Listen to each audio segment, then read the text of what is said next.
Okay, this is part 7 of the interview with Harry Anthony for the Columbia University Archives. So we're talking about your experiences in Le Corbusier's office. And could you tell us about any of the people that you especially liked who worked there that you remember? I liked everybody. The fact that they were hired by Le Corbusier was already an indication of value. So I liked everybody.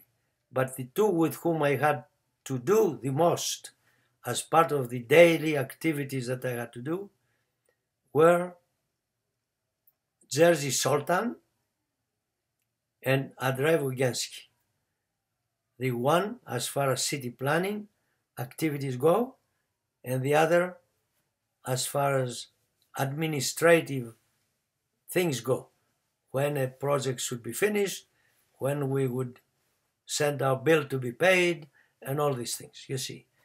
Wojciechowski was like a project manager of everything there, and he was really Le Corbusier's right-hand person. So, why I left, you asked before. Mm-hmm. Well, you see, the difficulty I faced was that the fellowship that I went with, that was given to me by the French government, was ending, and I did not know how I could continue be a graduate student without an increase in my salary, because Le Corbusier paid very little. He took advantage of the fact everybody wanted to work there. At the time, I was not an American citizen, I was Greek. He was paying very little, and in fact, Americans, he did not pay them at all. He said, tell your father to send you some money, okay? Because he thought all Americans had money. So in any case, it was a time when I saw in the newspaper an ad from the Marshall Plan. It was sometime in 1947, towards the latter part of 1947, that the Marshall Plan, that was headquartered at the American Embassy in Paris, wanted to hire some local people because they brought from America those whom they need to bring from Washington, but they needed local people to work, and they said these local people should be architects or civil engineers and speak 3 languages, English, French, and one of the other languages of the Marshall Plan. There were 17 total countries under the Marshall Plan that President Truman had started, incidentally, at the advice of the then Secretary of State, George Marshall. The objective was to bring Europe up economically so it could resist the advance of communism coming down from Russia. It had these reasons that America started this program to improve the countries economically. So the rules as they were listed in the paper were 3 languages, not American citizenship, because they had the Americans they needed, but any one of the citizenships of the 17 countries. I was Greek at the time. I spoke French, I spoke English, and I spoke Greek. And I had, my first degree was architect city planner, and I was getting a degree from the Sorbonne, which was a graduate degree, a master's degree in urbanism. Later I went and got also a doctorate, but at that very moment I was a graduate student for my master's degree.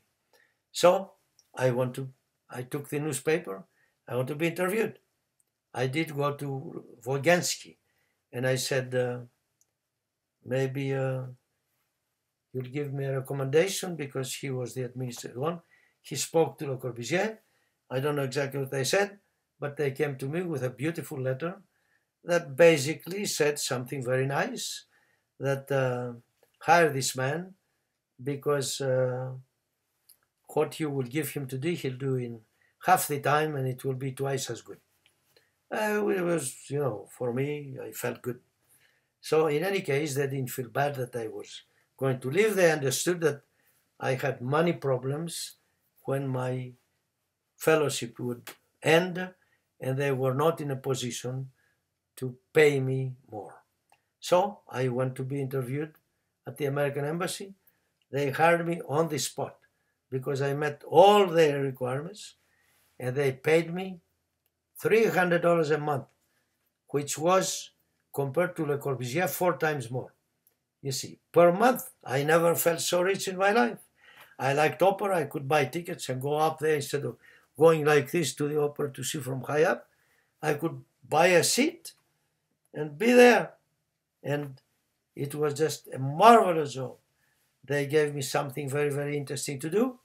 They gave me a barge to transform it into exhibition space. And barges, because they wanted to bring the exhibits about American democracy even to small villages along the rivers of France. So I designed a superstructure. The columns would come down to pass under bridges and come up again. And then we would hang all the panels that we made with texts that came from Washington, which a special section of the group where we were working drew up, designed.